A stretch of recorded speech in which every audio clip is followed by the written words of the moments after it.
He grew up in a small, humble house on the edge of town, where the narrow streets were lined with aging oaks and vinyl siding that needed fresh paint. His mother was a schoolteacher who spent evenings grading papers under the soft glow of a desk lamp, her voice calm as she read Shakespeare aloud to her own children. His father worked for the post office and carried a mailbag heavy with letters and packages, but he always returned home with a smile. Though money was tight, the family shared laughter around the dinner table, swapping stories about school, work, and the world beyond their neighborhood. From an early age, he showed a quiet determination.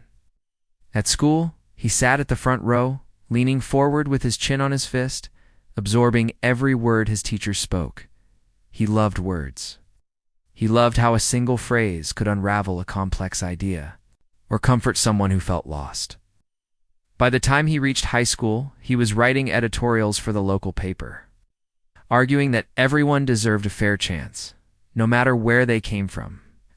His classmates teased him at first, calling him the young lawyer, but even they began to nod in agreement when his logical, polite letters spoke truths they knew in their hearts. The summer before his senior year, he took a job at the public library, shelved books, stamped due dates, and quietly studied law journals in a back corner. The library's worn carpet smelled of old paper and polish, and the hushed rows became his sanctuary. He read about landmark cases, civil rights history, and the delicate balance between justice and mercy. Imagined himself standing before a judge, speaking with confidence, defending someone who had been overlooked or mistreated. That vision lit something inside him, a sense of purpose he carried everywhere. When acceptance letters arrived, he tore open envelopes with trembling hands. He had applied to several colleges, but his heart was set on one of the best law schools in the state. The letter he feared might carry bad news instead announced a full scholarship. He stared at the official seal on the paper, feeling a mix of disbelief and joy. His parents hugged him so tightly his breath caught in his chest. That moment, he felt as if he had climbed a mountain in one giant leap. College life was a whirlwind of new faces, endless reading, and late-night debates. He lived in a small dorm room with peeling paint and a single window that overlooked a parking lot. His roommate played guitar softly while he copied notes by lamplight. They ate ramen noodles and argued about cases until their voices echoed down the hallway. Every afternoon he attended lectures where professors spoke of justice, mercy, and the rule of law. He raised his hand often, asking questions that challenged everyone to think deeper. Despite the academic pressure, he found time to volunteer at a legal aid clinic. He sat with people who could not afford a lawyer, listening to their fears about eviction, discrimination, or broken promises. He wrote letters to landlords, drafted simple wills, and watched tears fill the eyes of a mother who finally felt heard. The work was slow and sometimes discouraging, but every small victory, a stalled eviction here, a modest settlement there, fueled his passion. He believed that justice should not belong only to those with money or power, and he threw himself into the fight with all his energy. By the time he graduated, he had built a reputation among professors and local activists alike. He had argued at moot court competitions, winning awards for clear logic and persuasive delivery. His eyes shone when he spoke of civil rights, and his quiet confidence made others lean closer to hear what he would say next. Law firms wrote letters offering jobs, but he chose a small civil rights practice that defended people against police abuse and housing discrimination. He wanted cases that mattered, where he could stand up for the vulnerable and shine light on injustice. His first major case involved a man who had been stopped on his way home from work and accused of a crime he did not commit. Witnesses told of harsh words and an illegal search, but the officers denied everything. In the courtroom, the lawyer spoke with calm force. He laid out the facts, pointed to the gaps in the officers' statements, and asked one simple question: who still believed blind trust should outweigh the truth? His words hung in the air, weighty and clear. The jury took minutes to return a verdict in favor of his client. When the judge read the decision, the man sobbed with relief, and his family clapped with joy. In that moment, the lawyer felt the power and responsibility of his chosen path. Word of that victory spread quickly, local news stations interviewed him at the courthouse steps, wore a dark suit and tie, hair neatly combed, and spoke softly but firmly into the microphone. He said the system must serve everyone, not just those with deep pockets. He called for better training for officers and real accountability when they crossed the line. His calm demeanor and unwavering belief in justice made him stand out. Viewers saw a young man who was smart, compassionate, and unafraid to challenge the status quo. As cases mounted, so did his confidence. He began to keep a tidy office with framed degrees on the wall and a shelf filled with books on constitutional law. He posted photos from community events, block parties, school fundraisers, neighborhood fairs where he spoke about legal rights and civic duty, joined boards of nonprofit groups raising funds to support families affected by wrongful arrests. He chartered a new path for himself, one where he balanced courtroom battles with community outreach. Friends admired him, and his name became known among activists and organizers. They praised his tenacity, his careful preparation, and his ability to remain composed under pressure. He often stayed late at the office, reading case files by a solitary desk lamp, long after everyone else had gone home. When he left the building, corridors echoed with his footsteps. He believed every detail mattered. Every missing signature, every unanswered question could tilt a case one way or the other. Behind the scenes, however, he sometimes let his success go to his head. But at parties, he told stories of courtroom triumphs with a grin. He enjoyed the applause and the nods of respect. He joked that opposing lawyers were no match for his skills. In staff meetings, he sometimes brushed aside cautious advice, confident that his instincts would carry the day. His friends noticed a quiet shift as kindness remained, but his humility wavered. He had tasted victory, and he craved more. Still, his drive was rooted in good intentions. He knew injustice all too well from his own days growing up in that modest neighborhood, saw how rules could hurt people without connections. He heard stories from parents who worked 2 jobs and still worried about school lunches, and he wanted to change that world. With every case he took, he reminded himself of the student who packed his lunch in a plastic bag, the teachers who stayed after hours to help, and his parents who never complained about long days. As he prepared to leave the small practice for a bigger firm with more resources, he paused to reflect. He had won awards, built a strong reputation, and helped many people. Yet he asked himself, was he still that boy in the library, driven by compassion and a sense of purpose? It took away? Walk past his old high school where the walls still bore faint graffiti and the basketball court looked weathered but proud. He sat on a bench and remembered how he first dreamed of law, for fame or power, but to give a voice to the quiet and the ignored. He stood up, dusted off his suit, and walked back to the office with renewed resolve. He would move forward. Yes, but he would carry his early lessons close. He would fight hard in court, but listen even harder to the people whose stories he told. His confidence could be his strength, but he would guard against letting it blind him. He would remain first and always the lawyer who started in that small library. Hungry to learn, eager to help, and certain that justice must belong to everyone. And so at the threshold of the next phase of his career, he felt both pride and humility. Pride in how far he had come, humility in how far he still had to go. The rising star had risen high, but he knew that true greatness would lie not in victories alone, but in the steady, compassionate pursuit of what was right. For all, it was a warm afternoon, and he had just finished a meeting at a local youth center. The sun was shining, the streets were calm, and he was driving his black sedan through a quiet part of the city.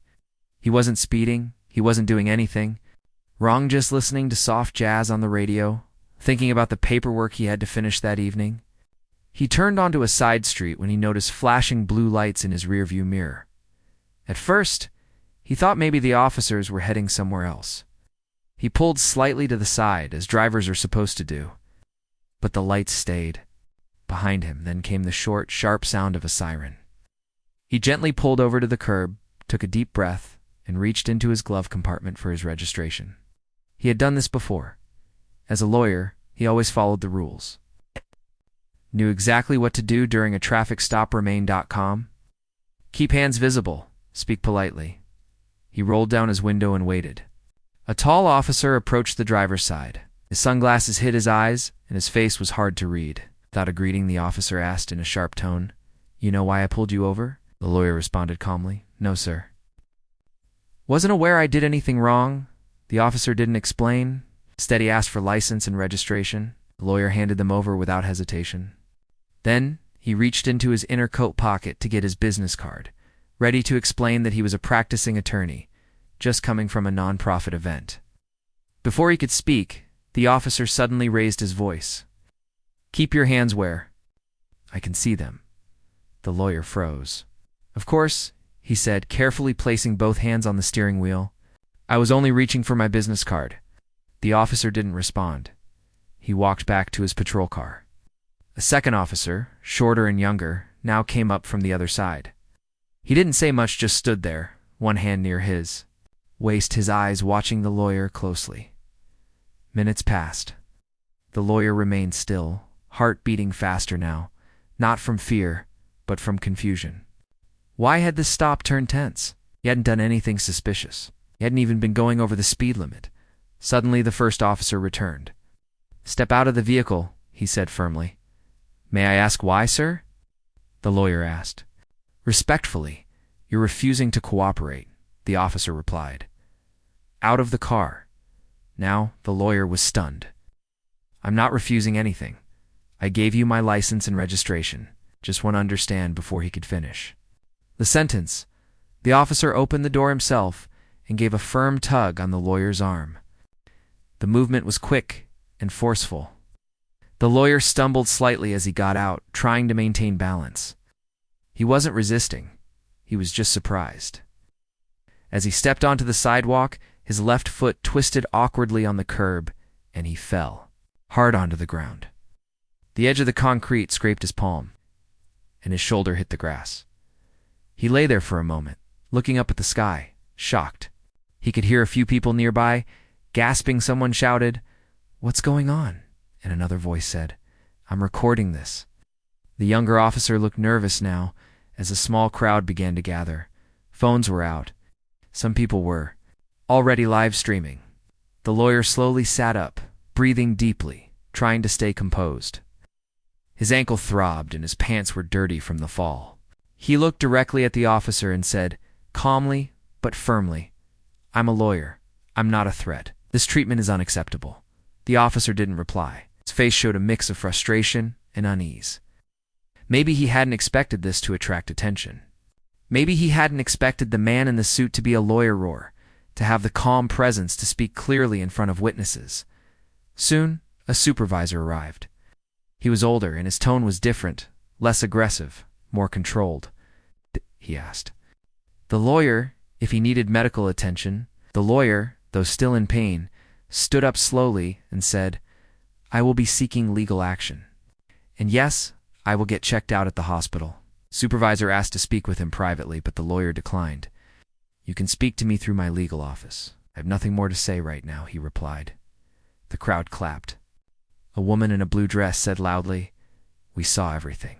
You were calm. They had no reason to treat you like that." Someone else added, "You've got the video. Don't let this slide." Later that evening, the videos had already been shared hundreds of times online. One showed the moment he was pulled from the car and fell. Another caught the voice of the officer yelling, followed by the crowd's reaction. People on social media began posting with captions like, "Black lawyer treated like a criminal, and this is why we need change." The lawyer, still icing his ankle, sat in his apartment, scrolling through the comments. Many people were angry. Some were tagging local news stations. Others were sharing their own stories of unfair treatment. He didn't say anything publicly at first, he just watched. He knew the power of words, but he also knew the power of silence when used at the right time. The next day, reporters gathered outside his office. He gave a short statement, standing with a straight posture, his arm in a sling and a calm expression on his face. "I am deeply concerned about what happened to me yesterday. I followed every law, every instruction, and still I was treated in a way that no citizen should experience. This is not just about MIT. It's about a system that continues to act with aggression instead of fairness. He did not insult anyone, did not use loud or angry language, but his voice carried strength. The video of that statement was shared just as widely as the videos of the traffic stop. People respected how he kept his composure. News anchors described him as dignified and principled, but inside he was still upset, not just about the physical pain, but about the assumption that he, professional in a suit, could be treated that way without question. It reminded him of the many clients he had represented who had experienced worse. He wasn't just a lawyer fighting for others, he had lived it himself. His legal team began preparing a formal complaint. He filed it not only for personal justice, but as a message to others. It's not about revenge, he said to his colleagues. It's about change. Real, lasting change. The days that followed were filled with interviews, meetings, and careful planning. He didn't rush. He made sure everything was done properly. And deep inside, he felt a sense of purpose growing even stronger. The pain from his fall would fade, but the lesson would not. He had always fought for others. Now he had a new kind of fight, one that was personal. One he would carry with quiet strength, steady steps, and the belief that truth, when brought into the light, always finds its voice. And even though he knew the journey ahead would not be easy, he was ready. He was no longer just an observer.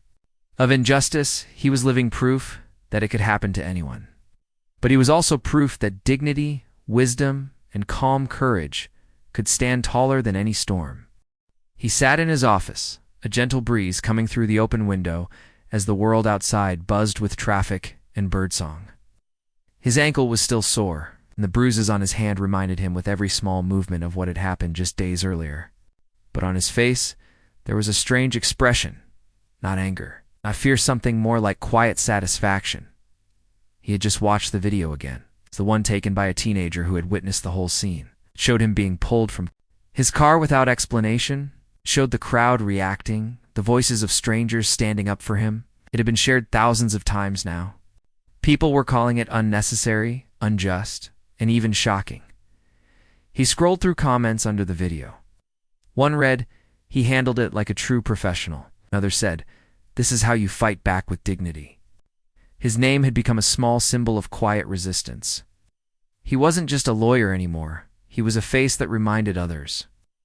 To stand firm when the ground feels shaky, he leaned back in his chair and smiled slightly. For years he had fought. For others, those without power, without knowledge of their rights. Now, finally, people could see with their own eyes what he had been saying all along. And the best part? He didn't have to raise his voice or lose his temper. His calm had spoken louder than any argument. He picked up his phone and opened his social media account. His inbox was filled with messages of support from friends, strangers, community leaders. Journalists asked for interviews. People wrote paragraphs thanking him for staying calm when things turned unfair. Some even said they felt inspired to speak out after watching how he handled it. Then he posted a short message. The law must serve everyone. No one is above it, and no one is beneath it. He didn't name anyone, didn't blame anyone, but the message was clear. It was shared within minutes. Thousands of people liked it. Dozens replied with clapping emojis, hearts, words of encouragement. Over the next few days, he gave a few short interviews. His tone remained calm and steady. He didn't insult the officers or accuse anyone directly. He simply told the truth: what happened, how he felt, and what he hoped would come next. He said he would be taking legal action, but that he wanted the focus to be on improvement, not punishment. In one interview, he said, "I'm not here to embarrass anyone. I'm here to remind people that fairness isn't a luxury." Right. And when someone crosses that line, they should be held responsible no matter who they are. The reporter nodded slowly and said, "It takes strength to stay composed in a moment like that."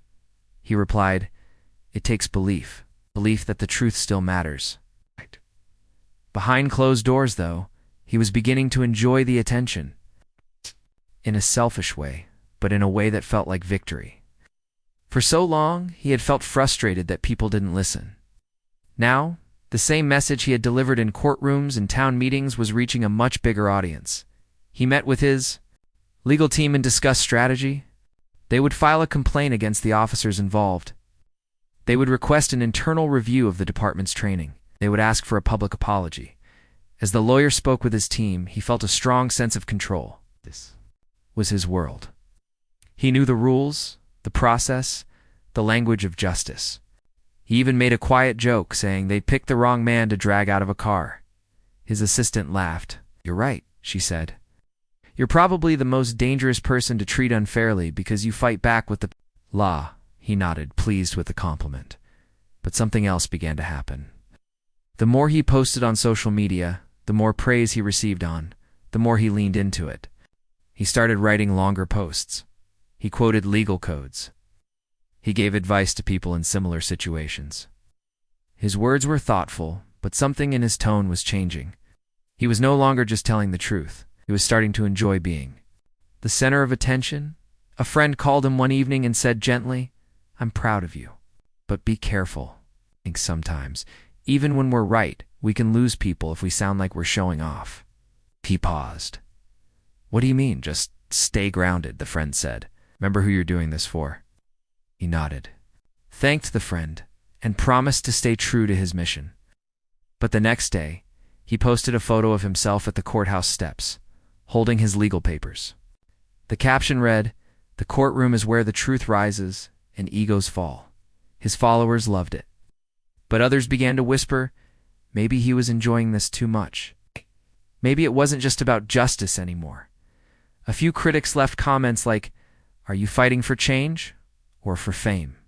Or, "There's a difference between seeking justice and seeking the spotlight." He ignored them. They just don't understand, he told himself. They didn't live it.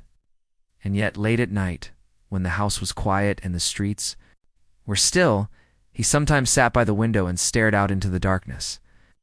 He would replay the video in his mind, the sudden voice, the moment he hit the ground, the confused stares of bystanders.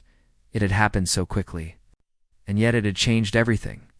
He thought of all the people who had gone through worse. People who didn't have a camera nearby. People who didn't have a legal degree or a voice strong enough to be heard.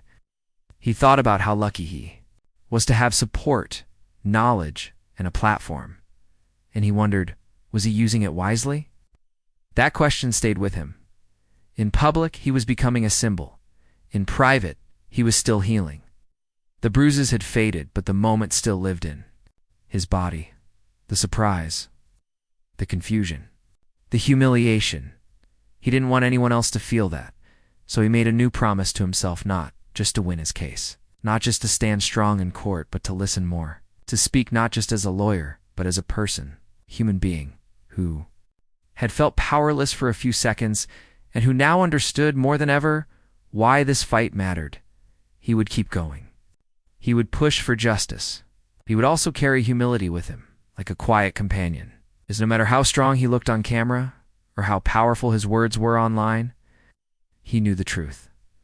The real power came not from gloating, but from growing, from learning, from remembering that every voice mattered. It's not just his, and that reminder would guide him through what came next. Because the courtroom wasn't just a place for arguments, it was a place where truth stood without pride, and where every step forward had to be taken with grace. He arrived at the courthouse just after 8 in the morning, the early light glinting off the polished steps. His suit was pressed, his shoes shined, and for a moment he felt that old spark of confidence. He remembered the victory after the traffic stop, how the videos had gone viral, how he had stood tall before the crowd. Today, though, he wasn't coming to argue for someone else. He was here to answer questions about his own conduct. Inside the lobby, the hush of marble corridors felt different than the busy hallways of his own firm. People passed quietly, heads bowed or eyes forward. He checked in at the clerk's desk, showed his ID, and was given a slip of paper directing him to courtroom 7B. His heart skipped at the sight of the number. He had argued hundreds of cases in rooms just like this, rooms where he had felt in control. Now, control felt distant. He walked down a long hall, the walls lined with portraits of stern-faced judges. He imagined their voices, calm but firm. He passed a small water fountain and took a slow drink, trying to steady his nerves. A bailiff in uniform nodded at him without speaking. He returned the nod and stepped through double doors into the courtroom. The room was larger than he remembered. Wide benches for the public, high-backed chairs for counsel, and at the front, a broad bench where the judge sat. The flag stood stiff and tall. The judge's clerk waved him to a seat at the defense table. Across from him sat the opposing councilwoman he had faced before as a prosecutor. She looked at him with polite reserve, her papers neatly stacked. When the bailiff called the case, his own name felt strange on the tip of his tongue. He rose and answered, "Present and ready, Your Honor." The judge, an older man with kind eyes but a stern mouth, peered over his glasses. "Counsel," the judge said to the opposing attorney, "you may proceed." The opposing counsel stood and spoke in measured tones. "Your Honor, this hearing concerns motions filed by Mr. Barnes that we believe were without merit. They caused unnecessary delay and expense. We ask the court to consider sanctions under Rule 11. Rule 11, he knew it well. It dealt with frivolous filings and professional conduct. As she spoke, he felt the courtroom temperature rise in his chest. When she finished, the judge turned to him. "Mr. Barnes, these motions you filed lacked clear legal grounding. They included arguments that had been rejected in prior cases. Why should this court not impose a sanction?" His throat tightened. He had prepared notes, examples of case law to support his position, but the judge was asking a question that went to his judgment, not the technical merits. He stood slowly, placing both hands on the table. "Your Honor, I maintain that each motion was based on good faith interpretation of the facts and law. However, I accept that some arguments may have been overreaching given earlier rulings." He paused, hoping to sound both firm and humble. "I regret any confusion caused, and I am prepared to withdraw the questioned motions and provide a concise statement of the issues that remain in dispute." The judge tapped his gavel lightly. "Withdrawal is a start, Mr. Barnes, but the court expects officers of the bar to exercise care before filing. May I ask what led you to pursue these filings so vigorously?" He felt all eyes on him, the gallery, the reporters in the back, even the bailiff. He took a breath and spoke quietly. "I allowed my confidence to cloud my judgment, Your Honor. In a recent, highly publicized matter, motions ran high, and I received broad support online. In reflecting on that, I lost sight of the restraint required by professional conduct rules." He nodded toward the opposing counsel. "I realize now that zeal must be balanced with discretion." A murmur ran through the courtroom. He could almost hear the click of cameras. The judge leaned forward. "I appreciate your candor. Yet counsel must not let public praise override their duty to the court." He posted statements on social media criticizing opposing counsel and the court's process. Such remarks can undermine confidence in our system. His stomach sank. He had forgotten how much the judge had reviewed. He raised his hand slightly. "Your Honor, I regret those posts. I did not intend to disparage the court. I believed I was raising public awareness of important legal issues, but I see now that I crossed a line." He heard his own voice and thought how calm it sounded, even though inside he felt raw. The judge's gaze was steady. "Very well. The court will accept your withdrawal of the motions and your apology. However, a written explanation of your conduct will be required, and I will consider whether a modest fine is appropriate to reinforce these standards." He bowed his head. "Thank you, Your Honor. I accept the court's direction." He sat down, feeling both relief and disappointment. Relief that it had not gone worse. Disappointment in himself for making the court hold him to account. The judge moved on to scheduled deadlines and dismissed the hearing.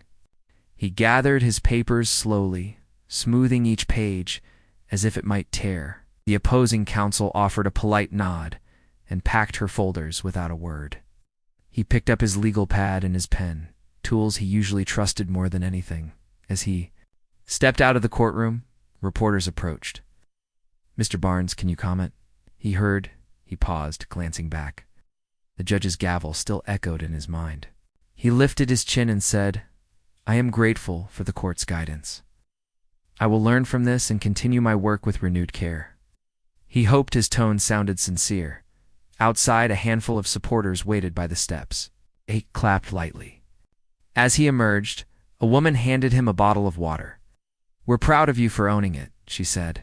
He smiled wanly. He wanted to hug her, to thank her, but instead he said, "Thank you. I have more to learn." He walked down the courthouse. Steps, each one feeling heavier than the last.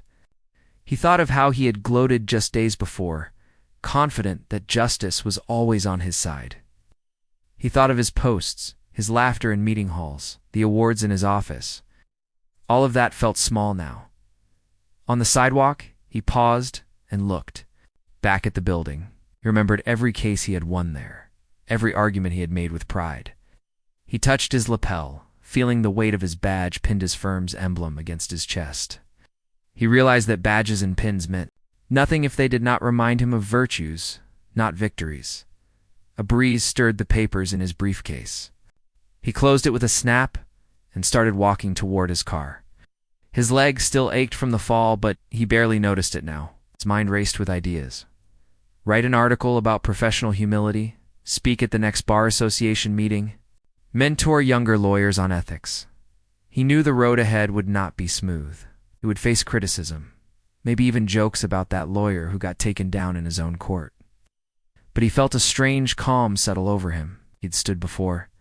The same judge who had once praised his courtroom prowess, now that judge had taught him something more valuable, that true strength lies in owning one's mistakes. He unlocked his car and sat behind the wheel. The engine thrummed to life.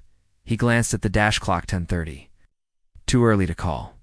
In a day, he took a steadying breath, placed his hands on the wheel, and thought of the people who still needed his help. The father wrongly accused, the mother fighting eviction, the teenager unsure of her rights.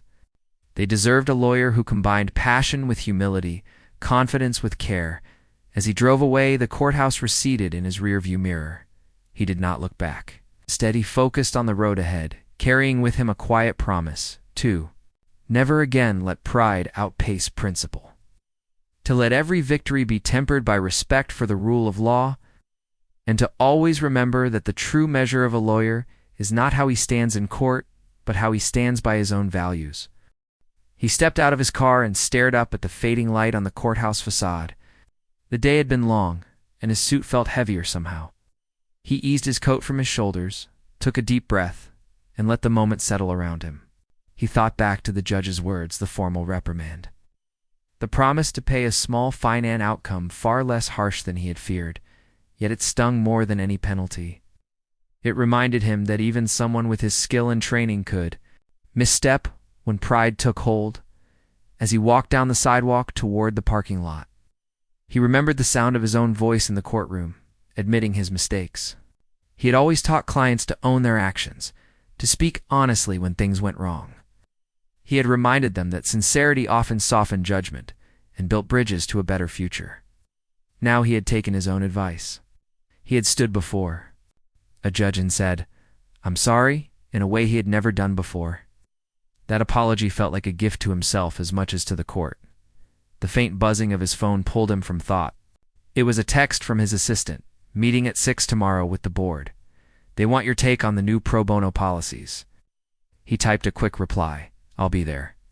Then he turned off the phone and slid it into his pocket. He wanted to give himself some quiet time before tomorrow's work. He found a bench under a street lamp and sat down, his briefcase by his side. He tuned into the sounds around him, the soft hum of traffic, its distant siren. Footsteps on the pavement. He recalled how the crowd had cheered for him after the traffic stop video went viral. Had felt powerful then, like a hero who could do no wrong. He had glowed in interviews and felt a surge of recognition that eased every past struggle. But that glow had made him careless. It had led him to file motions with less care and to post sharp comments online.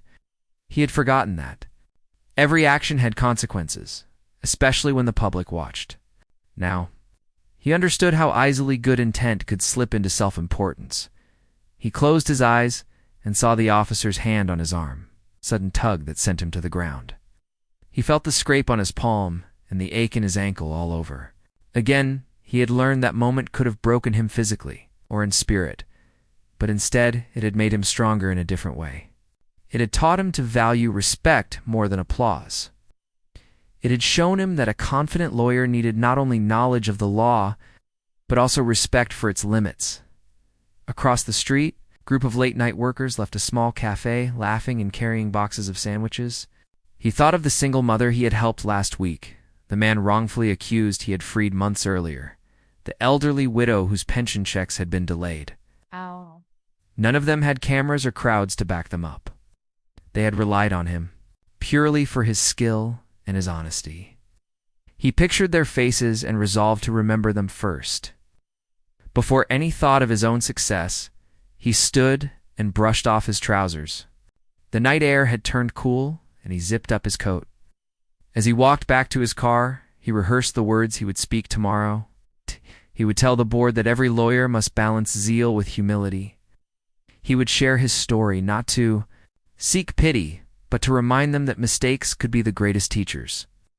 He would urge them to listen to clients, to avoid rushing into filings without due care, and to never let online praise replace real-world responsibility. He reached his car, unlocked it, and dropped his briefcase onto the passenger seat. He paused with his hand on the door handle, looking up at the windows of his office building across the street. Lights glowed on some floors, dark on others. He thought of the papers piled on his desk, case files, articles to review, court dates to prepare. For the first time, he felt a steady calm about facing them.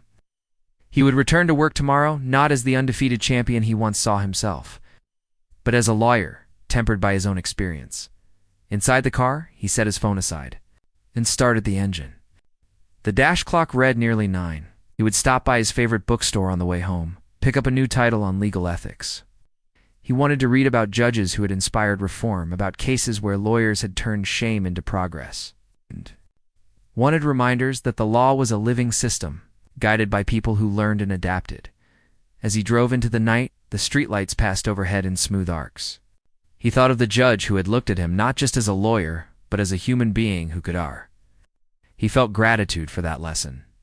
He knew tomorrow would test him to speak humbly in boardrooms, to listen patiently to clients, and to draft filings with a fresh eye.